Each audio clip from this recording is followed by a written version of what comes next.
Hello, Surabhi किचनमध्ये तुमचं स्वागत आहे. चला, आज आपण शेवंदी रस्सा बनवणार आहोत.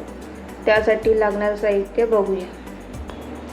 हे बघा, शेवंदी सापून घेतलेले आहे. इथे त्याचे पाय असतात ते तोडून घेतलेले आहे. आणि ही अशी होती शेवंदी. तिचे 2 भाग करून घेतलेले आहेत. इथे वाटण करण्यासाठी मी ओलं खोबरं घेतलं आहे. आलं, मिरची, कोथिंबीर याचं वाटण आपण करून घेणार आहोत. टॉमॅटो, लसूण ठेचून घेतलेला आहे. हळद, मसाला, चिकन मसाला, मीठ. आता आपण पहिले वाटण करून घेणार आहोत मिक्सरमध्ये.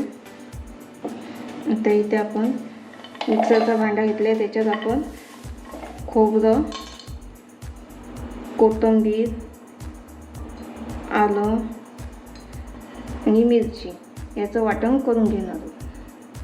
हे बघा, आपण वाटण करून घेतलं आहे. आता इथे मी भांडं गरम करतो. त्याच्यात 2 चमचे मी तेल टाकलेलं आहे. मोठे चमचे घेतलेले आहे. ते गरम झालेलं आहे. आता आपण त्याच्यात लसूण ठेचून घेतलेला आहे, तो टाकून घेऊया.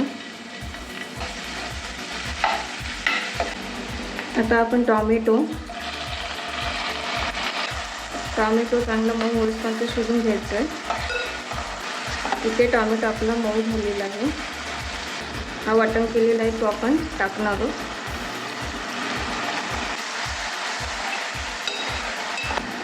वाटण चांगलं शिजून घ्यायचं आहे.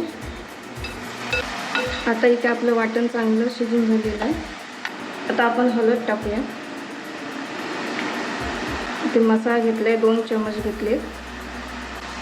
चिकन मसाला, त्याच्यात थोडंसं पाणी घालून घेऊया मसाले शिजण्यासाठी. आता इथे आपले मसाले सर्व शिजून झालेले आहेत. आता आपण ही साफ केलेली शेवंदी आपण याच्यात टाकून घेणार. तर हे मिक्स करून घ्यायचं. मिक्स करून झालं की थोडा वेळ 5 मिनिटं आपण असंच ठेवून देणार. आता आपण याच्यात पाणी घालून घेणार आहोत आणि हे चांगलं शिजून घ्यायचं आहे. चवीपुरतं मीठ. आता याच्यावर झाकण ठेवून शिजून घ्यायचं आहे. शेवंदी रस्सा तयार झालेला आहे आता आपला. आता त्याच्यावर आपण कोथिंबीर टाकून घेऊया.